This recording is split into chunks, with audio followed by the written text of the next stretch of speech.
नमस्कार। सिलसिला कहानियों का में आपका स्वागत है और आज मैं प्रस्तुत कर जा रहा हूँ विष्णु पुराण के अंतर्गत मत्स्य अवतार।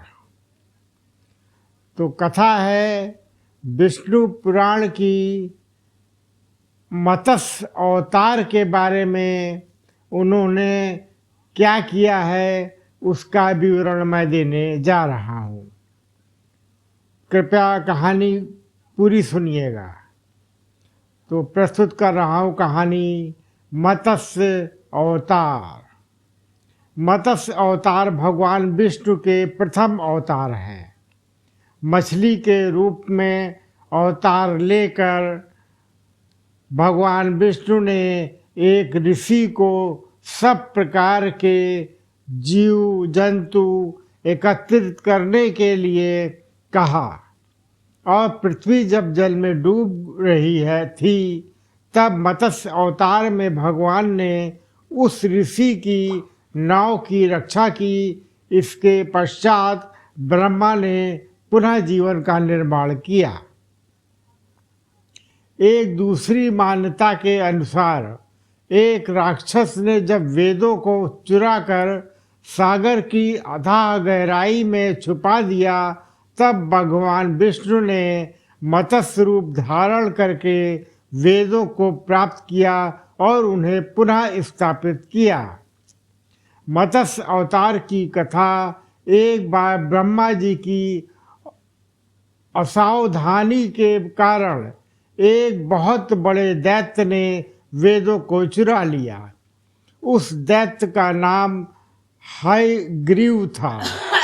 वेदों को चुरा लिए जाने के कारण ज्ञान लुप्त हो गया। चारों ओर अज्ञानता का अंधकार फैल गया और पाप तथा अधर्म का बोलबाला हो गया। तब भगवान विष्णु ने धर्म की रक्षा के लिए मत्स्य रूप धारण करके हयग्रीव का वध किया और वेदों की रक्षा की। भगवान ने मत्स्य का रूप किस प्रकार धारण किया, इसकी विस्मयकारिणी कथा इस प्रकार है। काल्याम पंत के पूर्व एक पुण्य आत्मा राजा तप कर रहा था। राजा का नाम सत्यव्रत था। सत्यव्रत पुण्यात्मा तो थे ही, बड़े उदार हृदय के भी थे। प्रभात का समय था। सूर्योदय हो चुका था। सत्यव्रत कृत आत्मा नदी में स्नान कर रहा था। उसने स्नान करने के पश्चात जब तर्पण के लिए अंजलि में जल लिया तो अंजलि में जल के साथ एक छोटी सी मछली भी आ गई। सत्यव्रत ने मछली को नदी के जल में छोड़ दिया। मछली बोली, राजन, जल के बड़े बड़े जीव छोटे छोटे जीवों को मारकर खा जाते हैं। अवश्य कोई बड़ा जीव मुझे भी मारकर खा जाएगा। कृपया करके मेरे प्राणों की रक्षा कीजिए। सत्यव्रत के हृदय में दया उत्पन्न हो गई। उसने मछली को जल से भरे हुए अपने कमंडल में डाल लिया। तभी एक आश्चर्यजनक घटना घटी। एक रात में मछली का शरीर इतना बढ़ गया कि कमंडलू उसके रहने के लिए छोटा पड़ने लगा। दूसरे दिन मछली सत्यव्रत से बोली, राजन, मेरे रहने के लिए कोई दूसरा स्थान ढूंढिए, क्योंकि मेरा शरीर बढ़ गया है। मुझे घूमने फिरने में बड़ा कष्ट होता है। सत्यव्रत ने मछली को कमंडल से निकालकर पानी से भरे हुए मटके में रख दिया। यहाँ भी मछली का शरीर रात भर में ही मटके में इतना बढ़ गया कि मटका भी उसके रहने के लिए छोटा पड़ गया।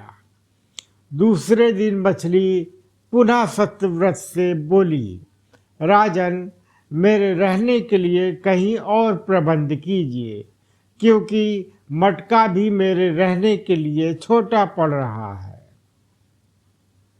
तब सत्यव्रत ने मछली को निकालकर एक सरोवर में डाल दिया, किंतु सरोवर भी मछली के लिए छोटा पड़ गया। इसके बाद सत्यव्रत ने मछली को नदी में और फिर उसके बाद समुद्र में डाल दिया।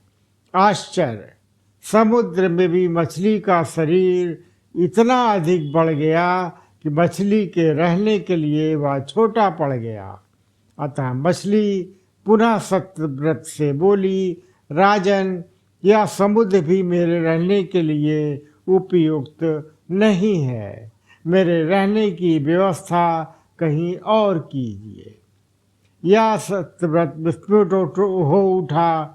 उसने आज तक ऐसी मछली कभी नहीं देखी थी।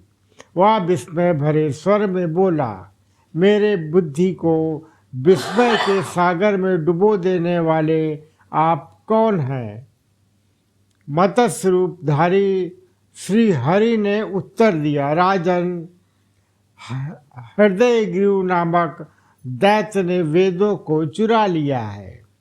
जगत में चारों ओर अज्ञान और अधर्म का अंधकार फैला हुआ है। मैंने हृदयग्रीव को मारने के लिए ही मत्स्य का रूप धारण किया है। आज से 7वें दिन पृथ्वी प्रलय के चक्र में फिर जाएगी। समुद्र उमड़ उठेगा, भयानक वृष्टि होगी, सारी पृथ्वी पानी में डूब जाएगी। जल के अतिरिक्त कहीं कुछ भी दृष्टिगोचर नहीं होगा। आपके पास एक नाव पहुँचेगी। आप सभी अनाजों और औषधियों के बीजों को लेकर सप्त ऋषियों के साथ नाव पर बैठ जाइए। मैं उसी समय आपको पुनः दिखाई पड़ूंगा और आपको आत्म तत्व का ज्ञान प्रदान करूंगा। सत्यव्रत उसी दिन से हरि का स्मरण करते हुए प्रलय की प्रतीक्षा करने लगे। 7वें दिन प्रलय का दृश्य उपस्थित हो उठा। समुद्र भी उमड़ कर अपनी सीमाओं से बाहर बहने लगा। भयानक वृष्टि होने लगी। थोड़ी ही देर में सारी पृथ्वी पर जल ही जल हो गया। संपूर्ण पृथ्वी जल में समा गई। उसी समय एक नाव दिखाई पड़ी। सत्यव्रत सप्त ऋषियों के साथ उस नाव में बैठ गए। उन्होंने नाव के ऊपर संपूर्ण अनाजों और औषधियों के बीज भी भर लिए। नाव प्रलय के सागर में तैरने लगी। प्रलय के उस सागर में उस नाव के अतिरिक्त कहीं भी कुछ भी नहीं दिखाई दे रहा था। सहसा मत्स्य रूपी भगवान प्रलय के सागर में दिखाई पड़े।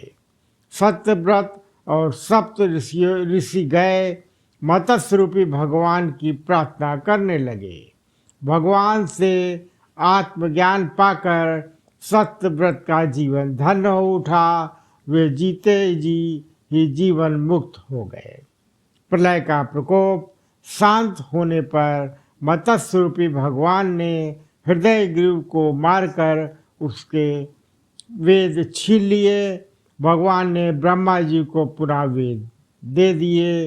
इस प्रकार भगवान ने मत्स्य रूप धारण करके वेदों का उद्धार किया, तो साथ ही संसार के प्राणियों का भी अमित कल्याण किया। कथा यहीं समाप्त होती है। धन्यवाद।